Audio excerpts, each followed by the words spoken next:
私の名前は水木。清掃員の仕事を始めたばかりの28歳です。最近、お付き合いしているのがこちらの幾人さん。今日は幾人さんのご両親にご挨拶に伺いました。自分に一番似合う服を着て、念入りにお化粧して、完璧に準備をした上でこの日を迎えました。ただ、先ほどからなんだか雲行きがおかしいのです。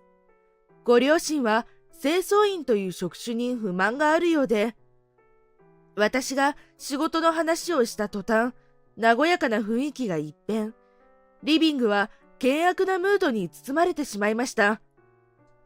清掃員だなんて低俗な。そんな子を嫁になんてもらいたいわけないでしょ、汚らわしい。ママの言う通りだ、幾人。お前にはこの津田家の長男という自覚があるのか？情けない。私は事態が飲み込めなくておろおろするばかり。叱られた幾人さんは顔を赤くしてうつむいています。清掃員ってなんだよ。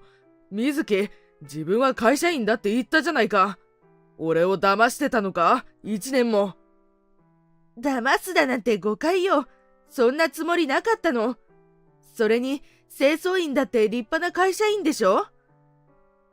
清掃員が立派な会社員？笑わせないで。私を見るお母さんの目つきの冷ややかなこと。それこそ、ゴミか汚れを見るような眼差しでした。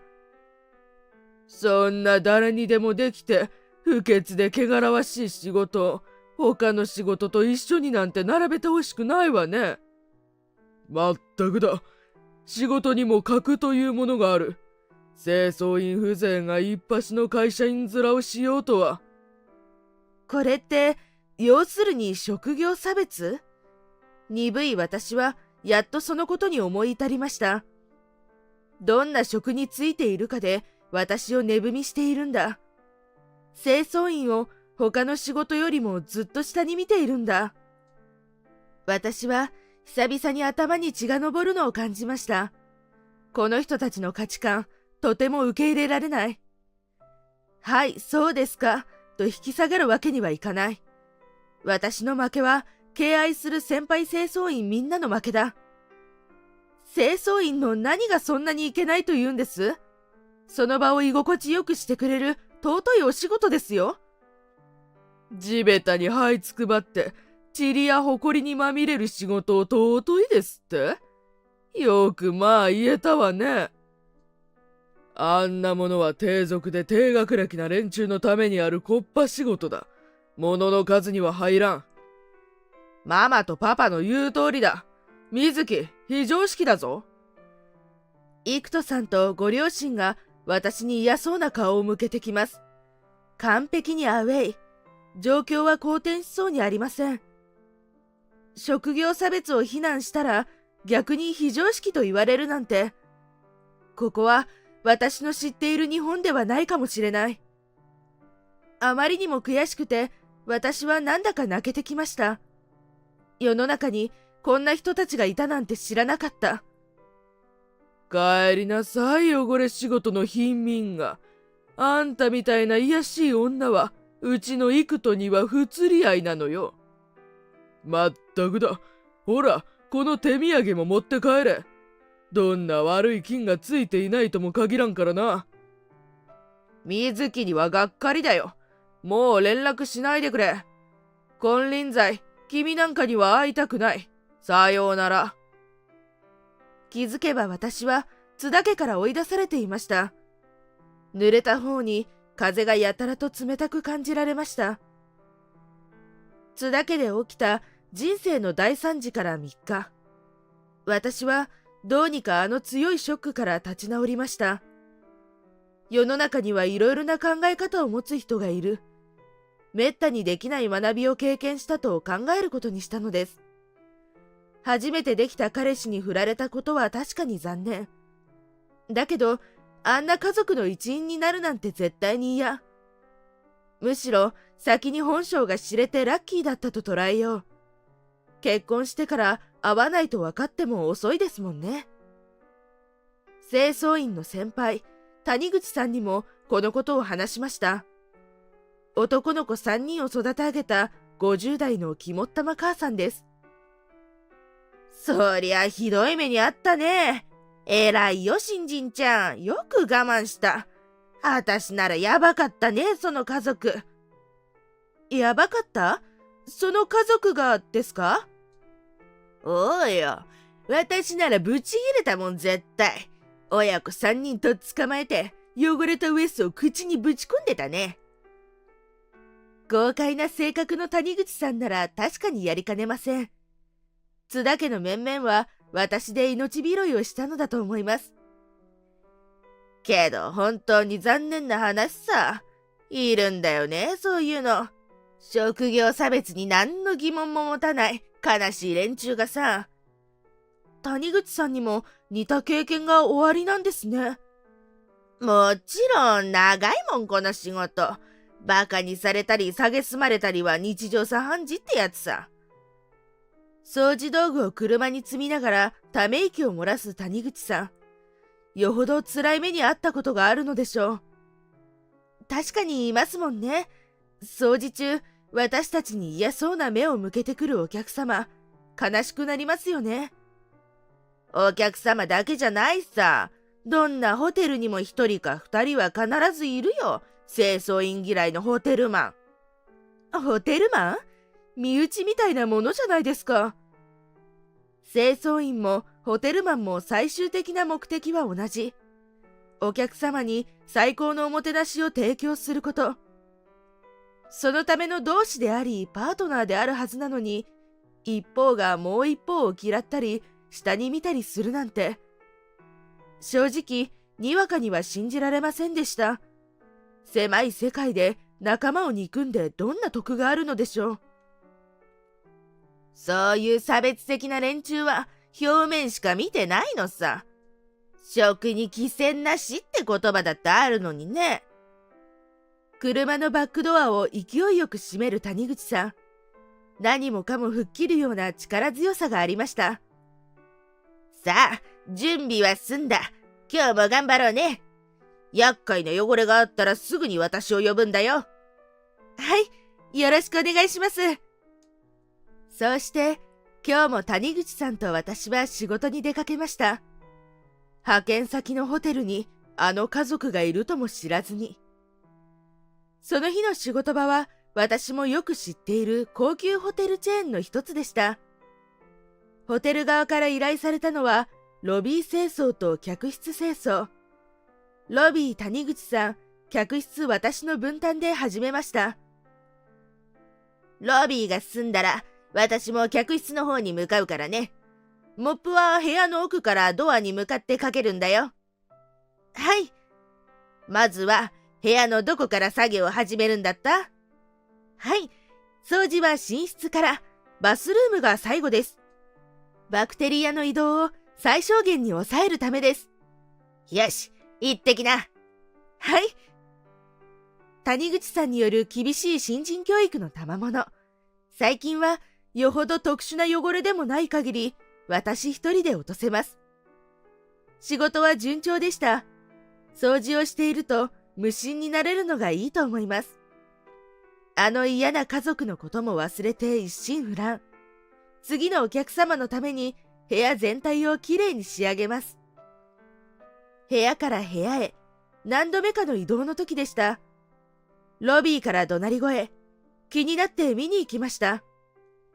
するとそこにはお客様に向かって頭を下げる谷口さんとホテルのスタッフさんが、しかも、うちの子は人生の一大事を迎えているのよ。なのにロビーに清掃員がいるなんて信じられない。ロビーに客がいる時間にこの連中を表に出すな。我々が勤める強盗ホテルグループでは常識だぞ。どこかで聞いたような金切り声と怒鳴り声。まさかと思ったら、やっぱりあの津田一家でした。しかも、我々が勤める後藤ホテルグループ？ご両親は後藤グループの関係者だということ？私たちはな、今日ここでうちの子がお付き合いしている女性の家族と初めて面会するんだよ。それなのに底辺清掃員がうろうろしていたら台無しよ。こんなホテルだとは思わなかった。谷口さんは平身低頭、小さくなっています。隣でホテルのスタッフさんも平謝りです。申し訳ありません。よければお部屋を用意させてください。今、スイートに空きがありまして。ふん、それくらいのサービスは当然だ。さっさと案内しなさい。こんな汚らわしい連中、もう一時も視界に入れておきたくないわ。怒鳴る父親、わめく母親、息子の幾とはというと、ニヤニヤしながら谷口さんを見ていました。マジで汚いおばさんだな。こんな仕事してると全身に汚れが染みつくんだな。ゴミそのものじゃん。谷口さんに向かってなんてことを。私は頭の中が白く沸騰するのを感じました。子供とかいるわけないか。いたらかわいそう。親がこんな汚い仕事してるの知ったら泣くわ、マジで。幾人さん、それくらいにしてください。思わず名前を呼んでしまいました。驚く津田一家。だけど、相手が私だと気づくと。なんだ、誰かと思えば幾人に捨てられた女か。実際に働く姿を見ると、またなんとも哀れだな。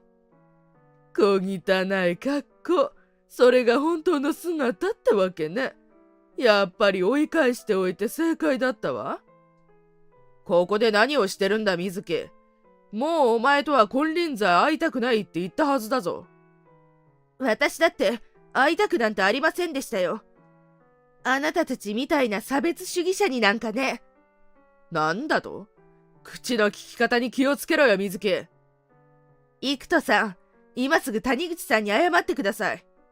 はあ？谷口？誰だそりゃ。たった今、あなたが暴言を吐いた、そちらにいる清掃員の女性が谷口さんです。さあ謝って。どうして俺が謝らなきゃいけねえんだよ。何か間違ったことでも言ったか？言ってないだろ。なんとか割って入ろうとするホテルのスタッフさん。申し訳ないと思いながらも、私は続けました。間違いだらけです。谷口さんは、お子さんを3人も育てた立派なお母様なんですからね。だからなんだってんだよ。何が言いたいんだ。会社でもみんなが尊敬するベテランさんなんです。ゴミとか汚いとかそんな悪口、撤回してください。私の気迫に気圧されてたじろぐ幾人さん。彼が何か言いかけた、その時でした。誰かが私に突然、冷たい水をかけてきたんです。私は顔を覆ってしゃがみました。冷たい。混乱する私を笑ったのは、幾人さんのお母さんでした。ちょうどバケツの水があってよかったわ。ごちゃごちゃしゃべる目障りなゴミを流せてすっきり。ざまあ見ろ、この底辺清掃員が。うちの子に噛みつきよって、家に帰れなくしてやろうか。すげえ水木、びっしょ濡れじゃん。待ってろ、今撮影して SNS にアップしてやるから。私を見下す津田夫婦、そして撮影する幾人さん。あまりの事態に私はうまく声も出せませんでした。水木ちゃん大丈夫？谷口さんが背中で私をカメラから隠してくれました。優しい谷口さん、私は目頭が熱くなりました。谷口さん、ごめんなさいね、私のために。待っていなさい、今タオルを取ってくるからね。さあほらスタッフ、我々は案内せんか。そうよ、急がないと相手のご家族が。とその時、急いでロビーを横切ってくる初老の男性の姿が私の目に映りました。支配人と声を上げるスタッフさん。支配人さんは私に駆け寄ってきて、水木お嬢様。一瞬あたりが静まり返りました。大丈夫ですか？どうぞこちらへ。おい君、すぐに代わりのお召し物を準備して。支配人さん、どうして私のことを？以前、後藤ホテルグループのホテルでドアマンを務めさせていただいておりました。私たちのやりとりに、幾人さんが首をかしげました。お嬢様？水木が。なんで？この方は、後藤ホテルグループ会長、後藤隆夫様のお孫様、後藤瑞希様です。幾人さんのご両親の顔から血の気が引いていきます。私も今ではすっかり冷静さを取り戻していました。浴びせられたバケツの水のおかげかもしれません。自分でも怖いくらい冷ややかな気持ちになっています。嘘だろ？パパとママが勤めてるホテル？なんでそんなお嬢様が清掃員なんか？現場を知れがうちの家訓なんです。今まで私、清掃員以外にもいろいろな仕事を経験してきました。でも水木、家が金持ちだなんて一度も。そんなこと自分から言ったりしませんよ。それに、働いている間は身分を伏せておく決まりなので。もう、申し訳ありません。幾人さんのご両親がその場で揃って土下座。お父さんは冷や汗タラタラで謝ってきました。お嬢様だと知っていればこんなことは、誠に申し訳ありませんでした。知っていれば何なのでしょう。私はなんだかもうこの人たちの相手はしたくありませんでした。とりあえず、すべて父に報告したいと思います。津田さん、どこのホテルにお勤めなのですか？ホテルコンチェルト後藤でございます。ああ、支配人は今、確か飯塚さんでしたね。わかりました。そっちにも連絡しておきます。お嬢様、どうかお許しください。あなた方がまず謝るべきなのは、私じゃなくて、そこにいる谷口さんでしょ？違いますか？今度は谷口さんに対して平謝りの津田一家。もう見ているのも嫌になりました。スタッフさんたちの案内でシャワーと着替えを済ませた私は谷口さんと会社へ戻りました。後日、私は津田親子を正式に訴えることにしました。具体的には脅迫罪と侮辱罪と名誉毀損罪です。脅迫罪は家に帰れなくしてやろうかというお父さんの発言があるのできっと成立します。侮辱罪も他のお客様もいるロビーであれだけお母さんに罵倒されたので成立間違いなしでしょう。最後の名誉毀損罪。これは幾人さんが犯した罪です。彼はびしょ濡れの私を撮影して SNS にアップした。そんなとんでもないことをしておいて許されるわけがありません。というか、誰が許しても私が許さない。その後、津田一家の罪に関する私の告訴状は、3つとも無事に裁判所に受理されました。裁判の結果、いずれの罪も確定。すべて罰金刑。津田家には叱るべき金額を支払ってもらいました。お父さんの脅迫罪が20万円。お母さんの侮辱罪が30万円。幾人さんの名誉毀損罪が50万円でした。それと、幾人さんの縁談はご破産になったようです。相手のご家族はかなりご立腹だったのだとか。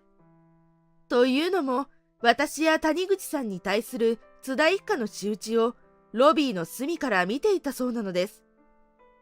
あんな非道な真似をする連中に、うちの大事な娘は任せられないという結論になるのも当然ですね。さらに津田夫婦は、私の父と勤め先のホテルの支配人から厳重注意を受けることになりました。同僚たちからも非難轟々。グループのトップの娘を敵に回したのですから、孤立無縁も仕方がありません。夫婦の所業のせいで、ホテル全体の評判も一時期ガタ落ちでした。